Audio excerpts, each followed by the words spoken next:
आज के इस क्लास में हम लोग लीनियर प्रोग्रामिंग से कौन कौन क्वेश्चन है जो कि आपके बोर्ड एग्जाम 2021 टर्म वन में आ सकते हैं, है ना।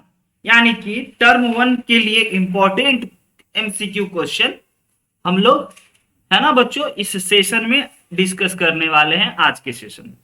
तो चलिए आज के सेशन का शुभारंभ प्यारे से क्वेश्चन से ही करते हैं। आराम से बनाइएगा, पूरा टाइम रहेगा आपके पास, ठीक है। ये रहा बच्चों फर्स्ट क्वेश्चन। क्वेश्चन कह रहा है, सिंपल स्क्रीन पे दे रखा है कि the corner point of feasible region determined by the system of linear constant. और लीनियर कॉन्स्टेंट्स का मतलब आप समझते हो, वही लीनियर इनइक्वलिटीज, और उसका सॉल्यूशन दे रखा है। यानी कॉर्नर पॉइंट का कोऑर्डिनेट दे रखा है 0,0, 0,40, 20,40, 60,20, 60,0। और तो और बच्चों मजेदार बात है कि ऑब्जेक्टिव फंक्शन भी दे चुका है। देखिए आपको इन सारे पॉइंट को दे चुका है ना। और साथ साथ आपको ऑब्जेक्टिव फंक्शन भी दे चुका है। z is equal to 4x plus 3y, z is equal to 4x plus 3y आपको ऑब्जेक्टिव फंक्शन भी दे दिया है। तो आपको क्या कह रहे हैं, आप compare the quantity in column A and column B. यानी कि मैक्सिमाइज जो होगा, है ना, z जो ऑब्जेक्टिव फंक्शन है इसका मैक्सिमम निकालिए। और मैक्सिमम कह रहा है क्या 325 होगा। और option A the quantity in column A is greater then है, या क्वांटिटी बी ग्रेटर है, या दोनों क्वांटिटी इक्वल है। मतलब कि maximum of z equal to 325 है, या relation can not be determine the basic information supplied. Simple सी बात है। तो आप क्या कीजिएगा, आपको जो जयंत शेखर, है ना, कहां थे आप, इंपॉर्टेंट एमसीक्यू डिस्कस कर रहे हैं लीनियर प्रोग्रामिंग बोर्ड एग्जामिनेशन के पॉइंट ऑफ व्यू से। First question on your screen. सबसे पहले आपको z जो ऑब्जेक्टिव फंक्शन दिया है ना, इसी का मैक्सिमम निकालना है। तो मैक्सिमम निकालने के लिए हम आपको बोले थे टेबल बनाना है चाहिए बच्चों। एक कॉर्नर पॉइंट का बनाइए, है ना, और एक आप ऑब्जेक्टिव फंक्शन का बनाइए। कॉर्नर पॉइंट का टेबल एक बना लीजिए, और दूसरा ऑब्जेक्टिव फंक्शन का बनाइए। और सभी कॉर्नर पॉइंट को पुट करके देखिए, है ना। ऑब्जेक्टिव फंक्शन आपको दे रखा है z is equal to 4x plus 3y, और हर एक पॉइंट को रख करके देखिए 0,0 पे आपको z जो है बच्चों वह 0 मिलेगा। यस, तो ये तो हो गया मिनिमम, है ना। हमें मैक्सिमम की बात करनी है। 0,40 पे चेक कर लीजिए कि z कितना मिला। 0,40 का मतलब x की जगह 0, y की जगह 40, सिंपल चीज, है ना। इससे आसान क्या हो सकता है आपके क्लास 12 में। तो 0,40 रख करके z कमेंट कर दीजिए। तो x की जगह पे 0 रखिएगा, y की जगह रखिएगा, तो ये बन गया आपका 120। फिर आप रखिएगा 20,640। 20,40 के लिए आपका जो है वो ना z बन जाएगा बच्चों। यस, 20 और 40 के लिए बन जाएगा आपका कितना, 2 4 जा 80 प्लस 120 यानी कि 200। ठीक है, धीरे धीरे मैक्सिमम मिल रहा है, हर बार बड़ा से बड़ा मिल रहा है ना। अगला और देखते हैं, 60 और 20 पे बड़ा मिलने की संभावना लग रही है। तो यहां पे मैक्सिमम कितना मिलना चाहिए, अब हमें एक्स के जगह पे रख देंगे तो ये 240, और इसके जगह पे रख देंगे 60, यानी कि लीजिए 300। वेरी गुड नीचा। और नेक्स्ट पॉइंट पे चेक कर लेते हैं प्रतीक, 60,0 पे। 60,0 पे जैसे ही चेक करेंगे तो हमारा जो z है वह निकल के आ गया 240। अब आपको प्यारे बच्चों मैक्सिमम पता चल गया होगा कि भैया मैक्सिमम कौन है। तो सर मैक्सिमम तो यही है। इसका मतलब सर हमारा कॉर्नर पॉइंट 60 है और 20 है, और मैक्सिमम 300 है। यस, और यही तो क्वेश्चन वाला बोल रहा है कि मैक्सिमम जो है, मैक्सिमम ऑफ z वह 325 है। तो अब आपको एक उचित ऑप्शन पता चल रहा है कि द क्वांटिटी ऑफ, है ना, the quantity in column B is greater. जो कॉलम बी में जो क्वांटिटी दिया है वो बड़ा दिया है, क्योंकि मैक्सिमम ऑफ z जो है अपने पास आया है ना, वह आया है आपका 300 ओनली। तो कैसे एमसीक्यू क्वेश्चन बन सकते हैं और आप कैसे सॉल्व कीजिएगा ये आपको पता चल गया होगा। इजी बच्चों, कोई बड़ी बात नहीं, कोई ऐसा टर्म नहीं जो आपको डराया। कॉन्स्टेंट्स का मतलब आपको हम बता चुके हैं, इनइक्वलिटीज। फेजिबल रीजन का मतलब वही कॉमन रीजन है ना। ये जो पॉइंट दिया है ये कॉर्नर पॉइंट है ना। इसी कॉर्नर पॉइंट्स पे बच्चों हमें मैक्सिमम या मिनिमम मिलना होता है। चलते हैं आज के क्लास के सेकेंड क्वेश्चन पे। सेकेंड क्वेश्चन आपके स्क्रीन पे है, देखिए क्या कह रहा है।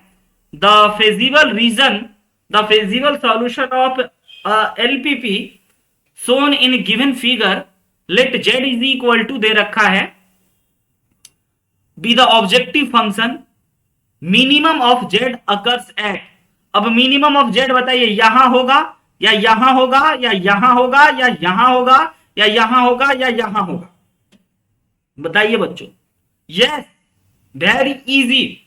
मिनिमम के लिए तो सोचना ही नहीं चाहिए आपको, लेकिन माइनस है तो कैसे बनाएंगे सर? वही काम करेंगे, कॉर्नर पॉइंट का एक टेबल बना लेंगे, है ना। प्रतीक धरफरी में गड़बड़ी कर दी है। यहां पे माइनस है, प्लस रहता तो हम बोलते हैं आप सही हो, लेकिन अभी हम नहीं बोल सकते हैं कि आप सही हो। जयंत है कि नहीं? क्योंकि हो सकता है घट के वो बड़ा आ जाए, है ना। तो प्रतीक धरफरी प्लस रहता तो बोलते। तो इसके लिए भी प्यारे बच्चों हम वही करेंगे, कॉर्नर पॉइंट बनवाएंगे आपसे, है ना। और आपको ऑब्जेक्टिव फंक्शन का निकलवाएंगे। कॉर्नर पॉइंट लिख लीजिए और ऑब्जेक्टिव फंक्शन लिख लीजिए और चेक कर लीजिए ईच एंड एवरी पॉइंट पे कि आपको क्या क्या मिलने वाला है। Objective function 3x minus 4y है, माइनस है तो थोड़ा ध्यान से। 0,0 एक हमारा कॉर्नर पॉइंट है, 0,0 पे चेक करेंगे तो z इक्वल टू 0 मिलेगा, नो डाउट। यस, अब आया प्रतीक सही जवाब पे। 5,0 पे अगर चेक करेंगे तो z आ जाएगा हमारा बच्चों 15। और अगर हम लोग चेक कर लिए किस पे, अच्छा क्या सब पे चेक करना जरूरी है या सिर्फ इन्हीं चारों पे चेक करें बच्चों? पॉइंट है, सक्षम सब पे चेक करेगा, हाँ सक्षम, या सिर्फ आप इन्हीं 4 पॉइंट पे चेक कीजिएगा? सिर्फ ऑप्शन पे, यस, बहुत बढ़िया, सिर्फ ऑप्शन पे ही चेक करते हैं। हाँ, हम भी पहले देख रहे हैं तो हम इन 6 पॉइंट पे चेक करने का सोच रहे थे, लेकिन देखिए ऑप्शन में 4 है तो क्यों 6 पे चेक करें। तो हमारे पास यहां से आ गया है ये माइनस का 32, और तो और बच्चों आ गया है दूसरा 4 और 10 पे चेक कर लेते हैं बस, और बाकी पे चेक नहीं करेंगे। और इसी चारों में से देख लेते हैं सबसे छोटू कौन है। तो जैसे ही करेंगे तो ये हो गया हमारा 40 माइनस 40, ये भी हो गया 0, है ना। चलिए 40 माइनस 40 0 नहीं हुआ, 12 माइनस 40 माइनस 18 28। यस, तो इस सारे कहानी में, इस सारे कहानी में बच्चों मिनिमम कौन मिला आपको? दिखाई दिया, ये रहा हमारा मिनिमम। और मैक्सिमम भी आपको नजर पड़ गया होगा, यस, ये रहा हमारा मैक्सिमम। लेकिन क्वेश्चन को फिर से पढ़ेंगे और जानेंगे, गौर फरमाएंगे। ये हो गया हमारा मैक्सिमम प्यारे बच्चों, और मैक्सिमम जो हो गया वह ऑप्शन बी करेक्ट है। मतलब कि अगर इसका क्वेश्चन आता है तो आप बहुत ही आराम से बना लोगे। याद रखिएगा, इसका क्वेश्चन या तो असर्प्शन रीजन में आ सकता है या फिर सिंपल एमसीक्यू में पूछ सकता है। केस स्टडी में पूछने की संभावना कम है, लेकिन पूछा जा सकता है ना। एक क्वेश्चन बना दिया क्योंकि इसका वेटेज कम है। अगर ये क्वेश्चन केस स्टडी में उठाता है ना जैन, तो 5 मार्क्स का तो यही बन जाएगा, और 5 मार्क्स तो इसका वेटेज है भी नहीं, है ना। तो इसीलिए इसी मतलब सेंस से, लेकिन वो घटा बढ़ा सकता है ना, वेटेज घट बढ़ सकता है। तो ऐसा गारंटी हम नहीं ले सकते हैं, लेकिन हाँ अंदाजा लगा सकते हैं कि यह क्वेश्चन ना या तो केस स्टडी में आएंगे, और केस स्टडी में भी आने की संभावना कम है ना। सिंपल एमसीक्यू में ही आने की संभावना सबसे अधिक है। 2-3 मार्क्स का वेटेज रखेगा। 100 मार्क्स में समझिएगा, इसका वेटेज जो है वो 100 मार्क्स में 6 मार्क्स का वेटेज रखता है। तो 40 मार्क्स में ऑब्वियस सी बात है 3 मार्क्स का वेटेज रखेगा, या उससे कम, उससे ज्यादा तो रखेगा नहीं। और असर्शन रीजन का अगर एक क्वेश्चन बनाता है तो कम से कम 4 क्वेश्चन बनाएगा वो, है ना। और अगर केस स्टडी का बनाता है तो 5 क्वेश्चन बनाएगा, तो वेटेज वाले नियम को तोड़ देगा। इसी पॉइंट ऑफ व्यू से हम कह सकते हैं कि ठीक है, ये ना सिंपल एमसीक्यू में ही आने की संभावना है, लेकिन हम सब दिखाएंगे। आइए वही क्वेश्चन 2 पे ही, है ना, आपकी आगे की सवाल है, refer to question 2 multiple choice questions, maximize Z occurs at, maximize बताइए कहां आया था, 5,0 पे, दिस इज योर आंसर। लेकिन लेकिन बच्चों ऑप्शन चेंज है और हमने सब पे चेक नहीं करा, है ना। तो क्यों ना हम ऑब्जेक्टिव फंक्शन लेकर के इन चारों को फिर से चेक कर लें। एक तो चेक कर चुके हैं और बाकी का ऑप्शन चेंज है, तो ऐसे तुक्का क्यों मारना, जब आता है तो चेक कर ही ले, है ना। आइए, कॉर्नर पॉइंट जल्दी जल्दी में हो जाएगा, और ऑब्जेक्टिव फंक्शन, ऑब्जेक्टिव फंक्शन है हमारा क्या चीज,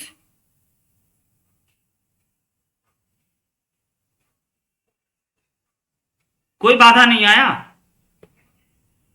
रुक जाइए, मेरा नॉट रिस्पॉन्डिंग हो रहा है, लगता है कटेगा, गोल गोल घूमते हुए दिखाई दे रहा है 15 के बगल में। yes, हाँ, स्वास्थ्य, ये प्रतीक बना लिया, जयंत आपसे बना, हाँ सर, वेरी गुड, इजी ना। इसके बाद कौन होगा आपका कठिन, रिलेशन, रिलेशन में रटने वाला चीज है, रट लेंगे एक दिन के लिए, है ना। 4 टाइप के रिलेशन, मिसलेनियस थोड़ा सा, हाँ। और उसके बाद फिर हम लोग क्या काम करेंगे, हम अपने हिसाब से जो आपको कठिन लगता होगा ना, उसके अकॉर्डिंग एमसीक्यू का लाइव क्विज रखेंगे कि तुरंत 1 मिनट में बनाइए, आंसर बताइए, फिर सॉल्यूशन जानिए, और उसके बाद फिर 90 मिनट हम बैठे रहेंगे, है ना, सारे बच्चे को अलग अलग सेट देकर, और कहेंगे कैमरा ऑन कर लीजिए, समझ गए। सारे बच्चे को अलग अलग सेट देंगे या एक जैसा सेट देंगे, इंडिविजुअल ग्रुप पे, पर्सनल ग्रुप पे, है ना। और बच्चों आपको वो टेस्ट देना होगा, एक तरह से टेस्ट होगा, मॉक टेस्ट, है ना, कि कितने में आपको कितना आता है, ये हम देखेंगे। अभी पूछे हैं तो सक्षम के बारे में नहीं पता है, प्रतीक अभी तक नहीं बनाया है, निशा एक बनाई है जिसमें कि 24 और 29 मार्क्स आया आउट ऑफ 40 में, जो कि कम है, उसको बढ़ाना पड़ेगा। और जयंत अगर आप बनाए हैं तो आप प्लीज शेयर कर सकते हैं मेरे साथ, और अगर नहीं बनाए हैं तो कोई बात नहीं। बताइए जयंत, क्या आप बनाए हैं? नहीं सर। सक्षम आप बनाए हैं, कितना आया है, कितना में कितना? हाँ, पूरा फुल लेंथ नहीं, चैप्टर वाइज छोड़ दीजिए, अब फुल लेंथ पे आइए, चैप्टर वाइज का जमाना गया बाबू। हाँ, कब तक चैप्टर वाइज खेलोगे, है कि नहीं? यस, बनाना चाहिए। नॉट रिस्पॉन्डिंग हो गया था पावर पॉइंट बच्चों, फिर से अगेन शेयर करते हैं, है ना, और उसके बाद फिर आगे की क्वेश्चन पे डिस्कशन करते हैं। हमारा अभी तक 2 ही क्वेश्चन हुआ है, लक्ष्य है कि ज्यादा से ज्यादा हम आपको क्वेश्चन करना सिखाएं। और वर्ड्स प्रॉब्लम में, है ना, आपको दिक्कत होता है या क्या होता है हमें बताइएगा, ऑब्जेक्टिव फंक्शन और कांस्टेंट पता करना होगा कहानी को पढ़ करके, और केस स्टडी की संभावना उसमें कम है ना। तो इसीलिए हम पहले एमसीक्यू पे आपको ला दिए, और उसके बाद फिर उस टाइप के क्वेश्चन को देखें। यस, तो अगेन चलते हैं, ये रहा हमारा क्वेश्चन 2। क्वेश्चन 2 में हर एक बच्चे का कहना है कि ऑप्शन, ओहो फिर गोल गोल घूम रहा है,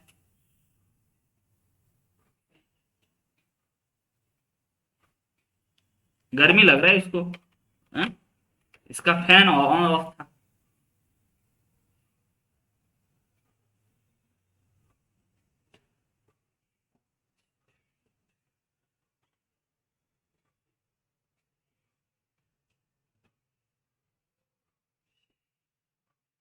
एक मिनट वेट कर लीजिए।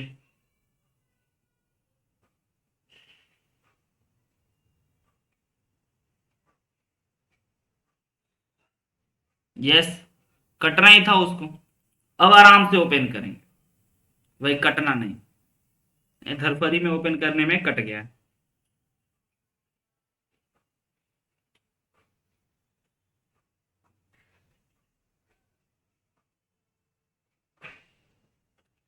टर्म वन बच्चों, आपका डेट जो है वो दो एग्जाम के बीच में तो बिल्कुल भी गैप नहीं है ना, मतलब मैथ्स में। बाकी आपका फिजिक्स और केमिस्ट्री में थोड़ा सा है, हम बोर्ड पे इधर लिखे हुए हैं, ताकि उसी के अकॉर्डिंग हम अपना क्लास रखेंगे, ताकि आपको फायदा हो, है ना, ज्यादा से ज्यादा, है ना। तो हम जैसा कि देख रहे हैं कि इंग्लिश है, फिर पीई है, और फिर अगले दिन ही मैथ्स है। तो ये मत सोचिएगा कि मतलब कि एग्जाम से पहले क्लास में आप कुछ कर पाइएगा, है ना। एग्जाम से एक दिन पहले कुछ नहीं कर पाइएगा ज्यादा, बस हम ज्यादा से ज्यादा आपका फॉर्मूला करा देंगे, है ना, रिवीजन करा देंगे, कुछ नहीं आ रहा चीज को बता देंगे। अभी ही आप कंप्लीट करके रख लीजिए, क्योंकि फिर जैसे एग्जाम का इंटरवल शुरू होगा, वीक शुरू होगा, तो आपको फिर इंग्लिश पढ़ना होगा, फिर पीई पढ़ना होगा, है ना, या फिर जो भी हो, मतलब जिसका, है ना। एक्स्ट्रा में क्या क्या है, एक्स्ट्रा में वैसे किसी किसी का बताओ। फिजिकल एजुकेशन ज्यादा बच्चे का है, पेंटिंग वगैरह किसी का है, फाइन आर्ट्स है। सर मेरा आईपी है। आईटी, बाप रे बाप। सर वो 21 तारीख वाला। आपको 21 तारीख से ही हो रहा है? नहीं सर, 21 दिसंबर वो लास्ट एग्जाम जो है। अच्छा, आपका लास्ट में होगा। हाँ सर, मेरा फिजिकल एजुकेशन नहीं है। और सक्षम का हिंदी है, और प्रतीक का फिजिकल एजुकेशन। बहुत बढ़िया सक्षम, आप तो मौज कर दिए। निशा का फिजिकल एजुकेशन, ठीक है। तो कोई बात नहीं, हम लोग ये मान के चलते हैं ना कि 3 से ही एग्जाम शुरू है। उससे भी पहले है किसी का हिंदी? No sir. हाँ, ठीक है, ये क्वेश्चन बन गया 5,0। अगले पे आइए, ये भी क्वेश्चन नंबर 2 को ही कह रहा है कि question number 2, refer to question number 2, multiple choice question.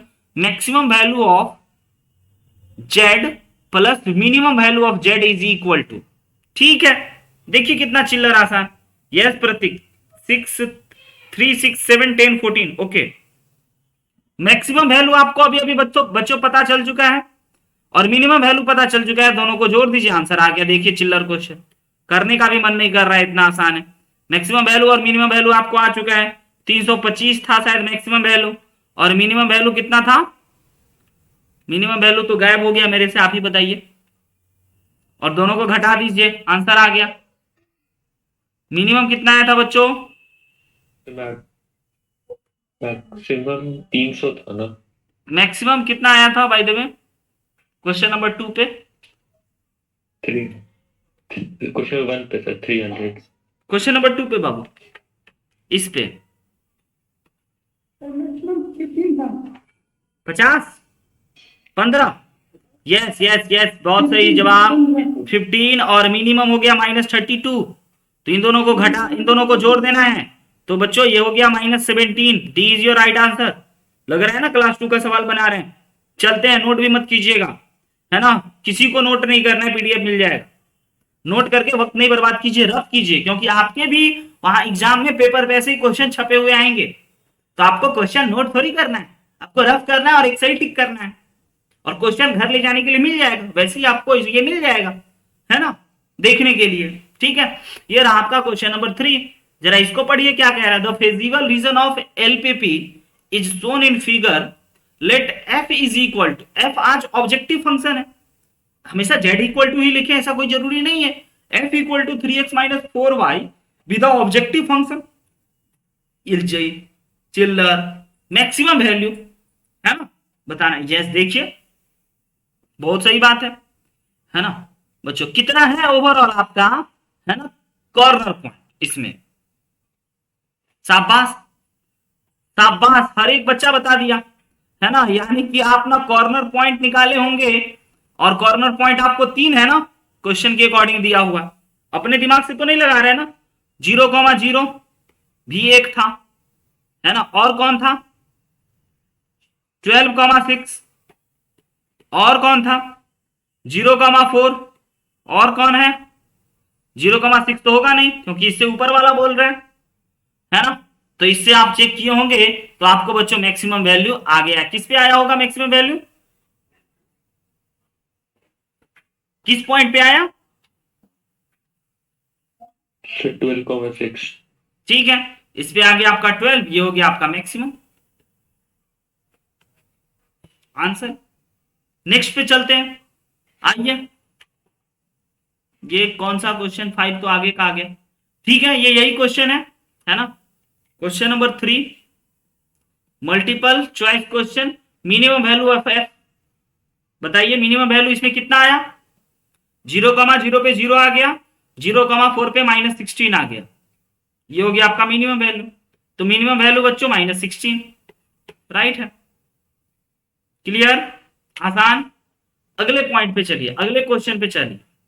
Corner point of feasible region of LPP are इतना इतना इतना, है ना। Let F is equal to, this is objective function, 4x plus 6y be the objective function. तो minimum value of F देख लो, कितना आसान है। सक्षम घबरा रहा था sir linear programming, sir linear programming, है ना सक्षम, कितना आसान हो गया। Yes, minimum value F occurred at 0,2 या 3,0 या mid point of the line segment, ठीक है। तो इसका मिड पॉइंट निकाल लेंगे या any point of the line segment, तो ठीक है, इस लाइन का इक्वेशन निकाल लेंगे और अगर उस पॉइंट पे होगा तो सेटिस्फाई करवा देंगे। लेकिन पहले तो मिनिमम वैल्यू निकालेंगे ना बच्चों। बस आप हमें ये बताइए कि मिनिमम वैल्यू किस पॉइंट पे मिल रहा है, ऑप्शन ए या ऑप्शन बी पे, है ना, या एक से, या फिर ऑप्शन सी या ऑप्शन डी के लिए तो मिड पॉइंट निकालेंगे और ऑप्शन डी के लिए तो इक्वेशन ऑफ लाइन निकालेंगे। देखिए किस पॉइंट पे आपका निकलता है, बताइए हमें प्लीज। बनेगा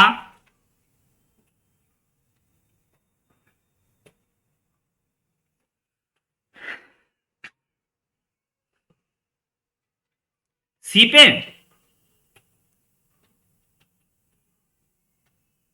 क्या एक ही पॉइंट है सक्षम, एक पॉइंट से अधिक नहीं हो सकता है मिनिमम वैल्यू।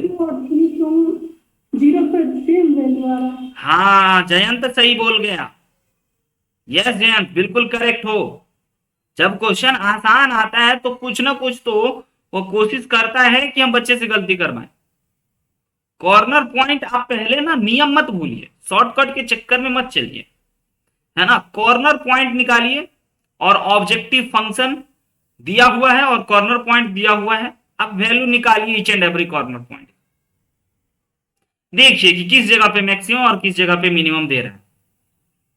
एक से अधिक होगा, ऑप्शन डी देख करके हमको लग रहा है कि एक से अधिक पे मैक्सिमम वैल्यू हो सकता है, तो क्यों रिस्क ले बच्चों, चेक तो करना पड़ेगा, है ना।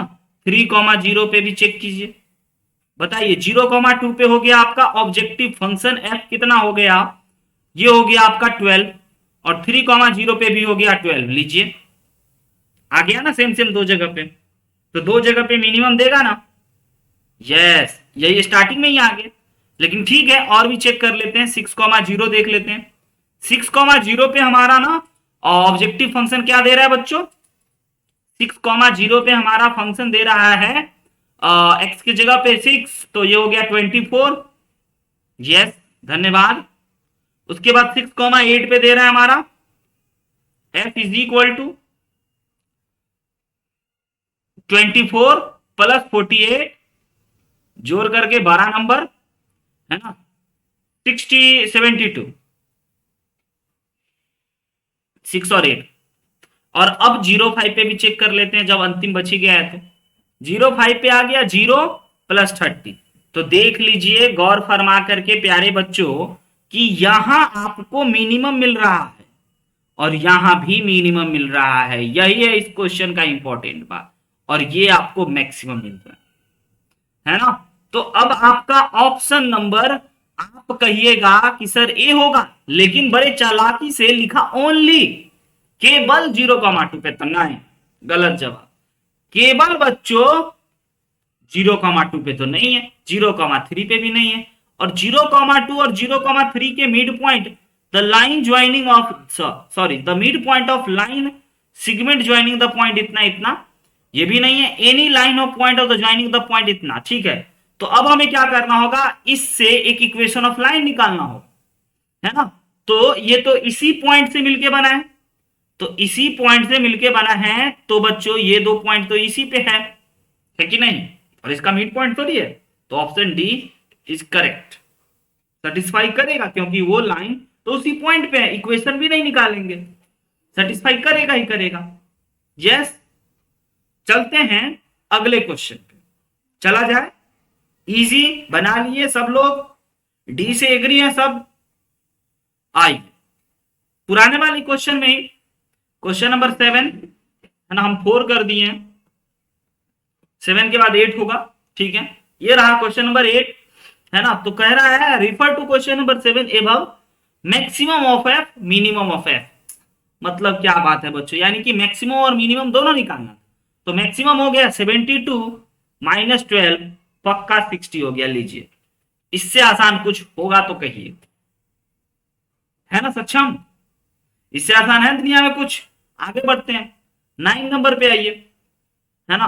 Corner point of the feasible region determined by the system of linear constant are 0,3 1,1 and 3,0 let z is equal to px plus qr where pq greater than 0 condition on p and q so that the minimum value of z occurs at 3,0 and 1,1 each।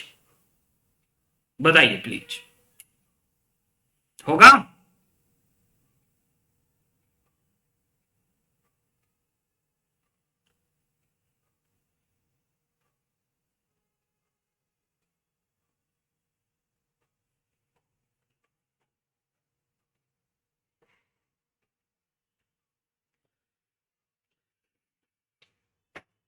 समझ में आया क्या कह रहा है? आज आपको objective function में P X plus Q X Q Y फंसा चुका है, तो आप पी एक्स और क्यू वाई को पहले अलग अलग करके देखोगे, सोचोगे, जानोगे, तब आप कर पाओगे उसको, है ना। पहले आप पी एक्स और क्यू एक्स को जानने के लिए, और पी और क्यू ग्रेटर है, तो कह रहा है कि मिनिमम एट, मिनिमम कहां मिल रहा है, जेड पे। सिंपल सी बात, वही कॉन्सेप्ट बच्चों की हम निकालेंगे कॉर्नर पॉइंट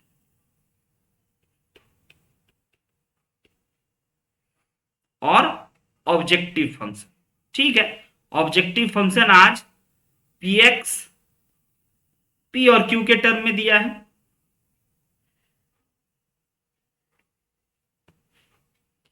ओके। जयंत का आ चुका है। 0,3 पे हमें जेड क्या मिलेगा, 0,3 पे हमें जेड मिलेगा 3q, और हमें पूछा 3,0 पे, condition P Q minimum Z occurs at 3,0। तो अब हम लोग 3,0 पे ही चेक कर लें, 3,0 पे क्या मिलेगा, 3p, देख लीजिए। Condition P Q so Z minimum at Z occurs at 3,0 and 1,1, ठीक है। तो 1,1 पे भी मिनिमम मिल रहा है, तो 1,1 पे कितना मिल रहा है, p plus Q, p plus Q ही ना, x की जगह 1 y की जगह 1, और मिनिमम इन दोनों पॉइंट पे मिल रहा है, इस पे और इस पे। तो बच्चों कंडीशन निकालना है, तो दोनों मिनिमम ही है, तो 3p is equal to p plus Q कर देते हैं, तो 2p इज इक्वल टू आपका q हो गया, 2p is equal to q, तो p is equal to q by 2। Very good Jayant, बिल्कुल सही जवाब आप, बहुत इजी, क्या ही पूछ सकता है, सोच सकते हैं आप, देख सकते हैं। क्लियर है, सबका आया, सबका आया नहीं आया देख लेते हैं, ऑप्शन बहुत देर से नहीं देख रहे थे, कमेंट। यस जयंत, सक्षम, निशा, प्रतीक का नहीं आया, ठीक है प्रतीक, सीखना। आगे चलते हैं, assertion reason based MCQ question पे आते हैं बच्चों। अब एसर्शन रीजन बेस्ड एमसीक्यू का ऑप्शन प्लीज याद कर लीजिएगा, सबको उम्मीद कर रहे होंगे याद हो गया होगा, है ना। चलिए, आज पिछले क्लास में उत्कर्ष से पूछे थे और सक्षम से पूछे थे। बताइए जयंत, आज ऑप्शन ए क्या होता है, ऑप्शन बी क्या होता है, और ऑप्शन सी और ऑप्शन डी क्या होता है असर्शन रीजन बेस्ड क्वेश्चन का। assertion and reason both true and सही मतलब रीजन है इज द करेक्ट एक्सप्लेनेशन उस स्टेटमेंट का। Of assertion. हाँ okay, second option. Yes sir. Second में सर सब चीज सेम, बस वो करेक्ट एक्सप्लेनेशन नहीं है। Okay, third option. मतलब statement one statement two true है, पर स्टेटमेंट टू करेक्ट एक्सप्लेनेशन नहीं है। हाँ, हम समझ Statement गए, one का। ऑप्शन टू समझ गए। Option three.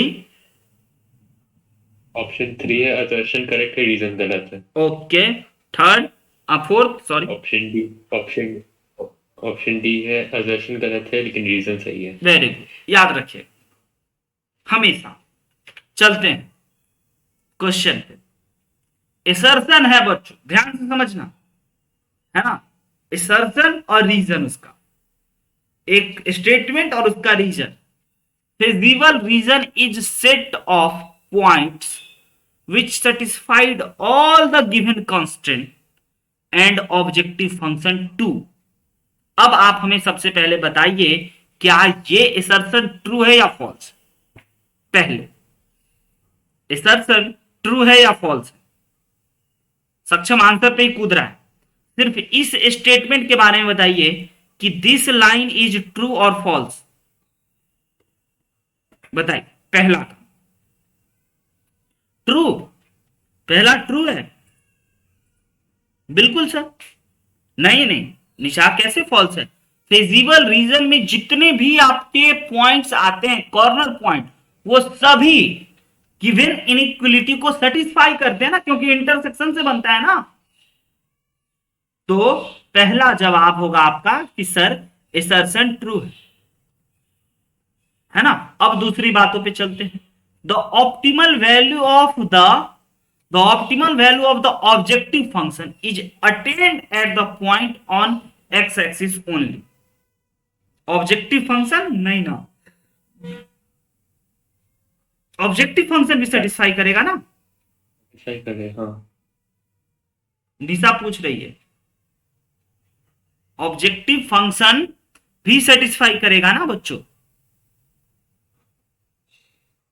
फिजिबल रीजन का सेट ऑफ पॉइंट। दूसरा, the optimal value of objective function is attained at point and X axis only. False. X and Y axis होता है, एक्स एक्सिस पे भी और वाई एक्सिस पे। तो आपका ये वाला स्टेटमेंट हो गया सेकेंड वाला फॉल्स। अब बताइए कि बोथ ट्रू तो नहीं है, बोथ ट्रू तो नहीं है, A true and R is false. Option C को रंग करके आ जाइए। ये असर्शन रीजन में ही आपके दिमाग को खराब करने की कोशिश में रहेगा, लेकिन परेशान नहीं होना। यस, गेट देख लीजिए, है ना। तो आगे बढ़ते हैं, अगले क्वेश्चन पे आइए। असर्शन कह रहा है पहले पहचानना हमें, ऑप्शन डायरेक्ट मत करना, हाउ टू सॉल्व सीखना है कि असर्शन बच्चों ट्रू होगा या फॉल्स होगा, और रीजन जो होगा वो ट्रू होगा या फॉल्स होगा। दोनों ट्रू होगा तब ना करेक्ट एक्सप्लेनेशन है या करेक्ट एक्सप्लेनेशन नहीं है, इस पे डिस्कशन करेंगे। हाँ। और अगर दोनों में से एक फॉल्स हो गया तो ऑप्शन सी या डी होगा। असर्शन पढ़िएगा, the intermediate solution of the constants must be checked by substituting them back into objective function. बताइए ये स्टेटमेंट ट्रू है या फॉल्स। पहली बात, नहीं, डायरेक्ट ऑप्शन पे नहीं आएंगे हम। हमें ये बताइए कि ये असर्शन ट्रू है या फॉल्स है। सक्षम भी डायरेक्ट आंसर पे आ रहा है।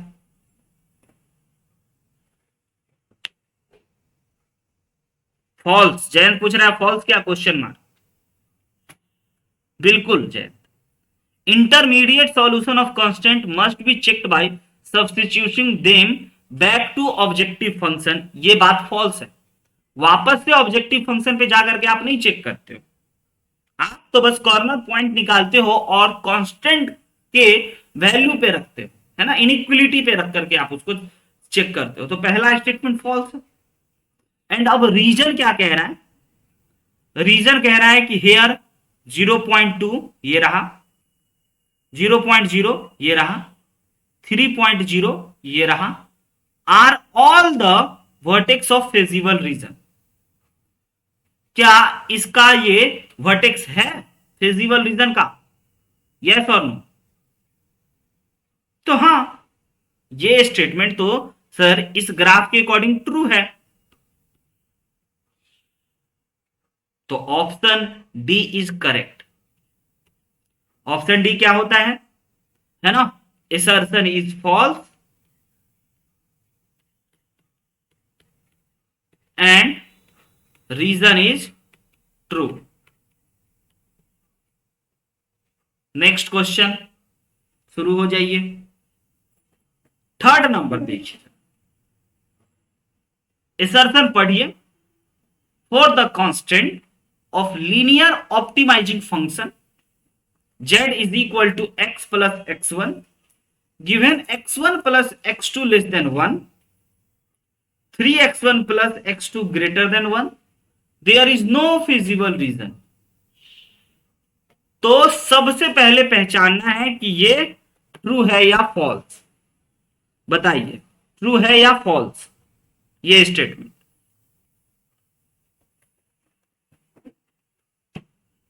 सोच समझ के जवाब देना।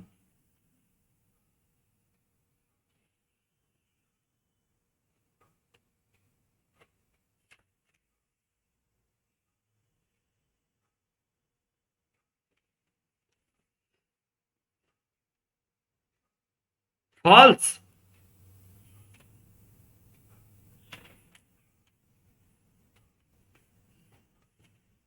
सारे बच्चे फॉल्स बोल रहे हैं। कांस्टेंट मतलब कि लीनियर इक्वलिटीज, इस फंक्शन का गिवन दे रखा है कि भाई x1 plus x2 less than equal to 1 and 3x1 plus x2 is greater than 1, there is no feasible region. No feasible reason.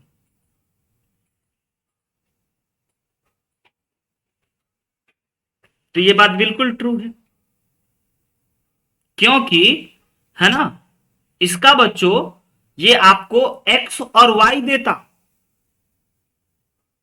x और x1 y1 पॉइंट्स होगा, है कि नहीं? तो ये जो होगा हमारा ऑब्जेक्टिव फंक्शन के लिए, इसमें फेजिबल रीजन नहीं है। ये बात बिल्कुल सही है। बाउंडेड रीजन कोई दिख ही नहीं रहा है। रीजन पे चलते हैं। ऑब्जेक्टिव फंक्शन दिख रहा है। सब्जेक्ट टू ये रहा आपका inequality 1, inequality 2, inequality 3, inequality 4 out of corner point. अब इसका कॉर्नर पॉइंट निकालना होगा और कॉर्नर पॉइंट निकालने के बाद उसका मैक्सिमम वैल्यू निकालना होगा। तो सबसे पहले अब यहां पे आपको अब इसका ड्रॉ करना होगा। ये फॉल्स होगा। हाँ सर, फिजिबल रीजन है 1/3 से 1 के बीच में। 1/3 से 1 के बीच में तो फिजिबल रीजन मिल जाएगा। हाँ हाँ, हम ये कह रहे हैं, आप रीजन के बारे में बात कर रहे हैं क्या? हाँ सर। ठीक है। वो असर्शन में बोल रहे थे। असर्शन में फिजिबल रीजन कहाँ है?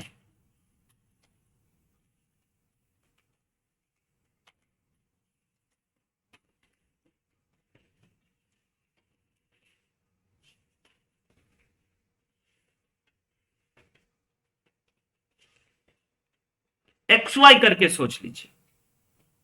अगर फिजिबल रीजन नहीं समझ में आ रहा है ना, तो z is equal to X plus Y, ये हमारा objective function. x plus Y less than 1 बना लीजिए और 3x plus Y is greater than equal to 1 बना लीजिए। अब रीजन बना करके देखिए।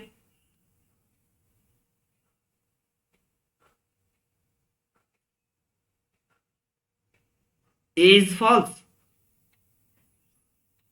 Assertion is sir false. X intercept तो 1/3 होगा ना?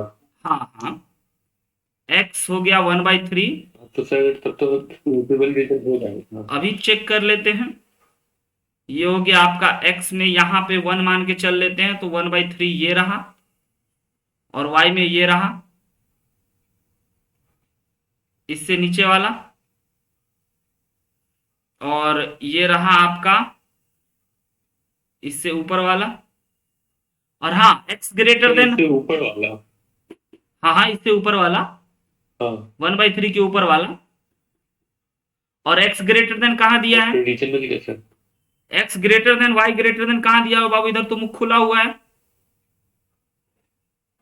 नहीं सर वो नहीं, 1/3 वाला लाइन जो है उससे ग्रेटर है, यस, और लेस, और 1,1 वाला से लेस देन है, तब यस तो रीजन वो कहता है तो। नहीं, और ये भी देखना, यही तो गड़बड़ हो गया, यही तो नहीं समझ पा रहे हैं आप।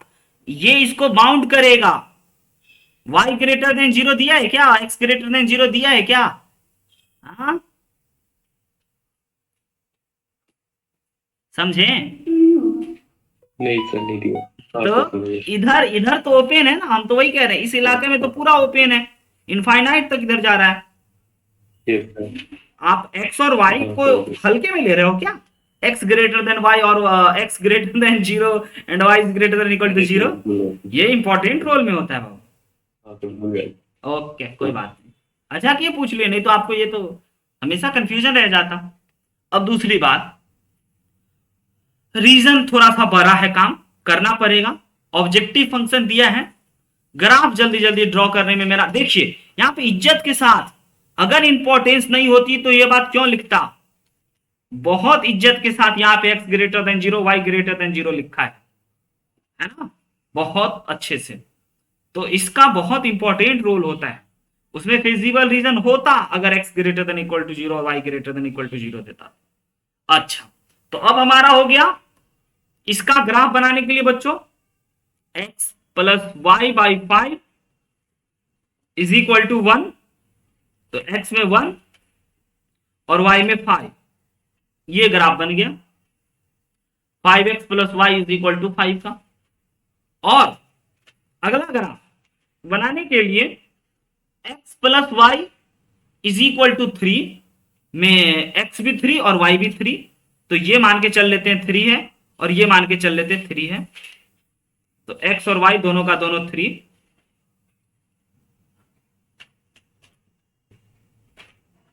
x greater than 0, y greater than 0, और 5 वाला लेस देन 0, और बच्चों 3 वाला ग्रेटर देन 0, ग्रेटर देन है। तो अब आप बताइए, क्या आपका कॉर्नर, आपका फेजिबल रीजन ये है क्या? इतू छोटू सा जयन, फेजिबल रीजन यही है ना? रीजन फॉल्स, अच्छा अच्छा, मतलब फेजिबल रीजन, इलाका, इलाका तो यही है, येलो कलर से जिसको कलर किए।